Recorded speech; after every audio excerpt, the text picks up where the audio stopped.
Go. Right, today I'm going to show you how to repair a broken wire. So let's say my little lead off my multimeter is broken. First thing I need to do is take the insulation off. And there's our wire. Do one side and then do the other side.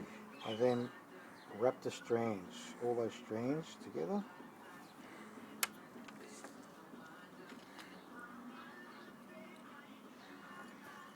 Then I get the two strands, the two end bits, and I wind them together.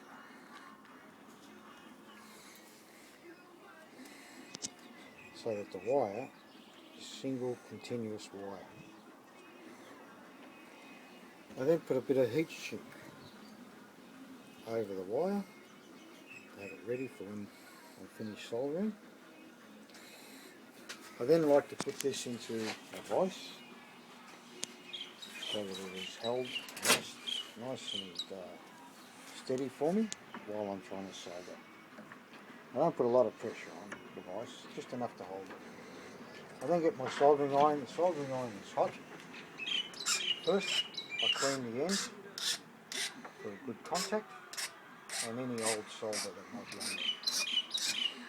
there. With solder there's two types. There's the types that's already got the flux in it, and then there's type of solder where you must need to use a flux. You've got to use it in conjunction with flux, where you dip it in and the flux actually helps to clean. With our soldering, we place the soldering iron under the wire, because the solder will always follow the heat. Because what happens is when the solder gets hot, it melts. So you place the solder on the top of the wire. You need a steady hand, and then the solder will follow the heat. As you can see, as the heat goes along, the solder is following the soldering iron. And there you have it.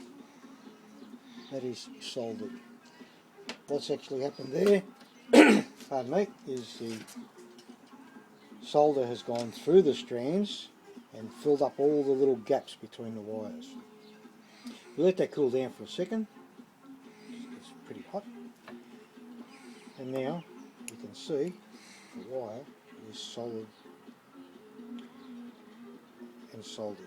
You will not break that. The next step is to place our heat shrink over the top.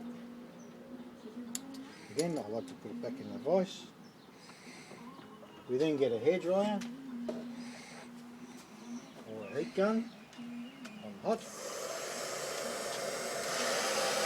And what happens is, as the heat shrink warms up, first we make sure the gun is hot. The gun is hot, and you'll see the heat shrink slowly shrinking, and it will actually wrap itself around the wire and create a nice tight insulation so that it cannot have a short. And there you have it. There's a soldered, repaired, broken wire. Thank you for watching today.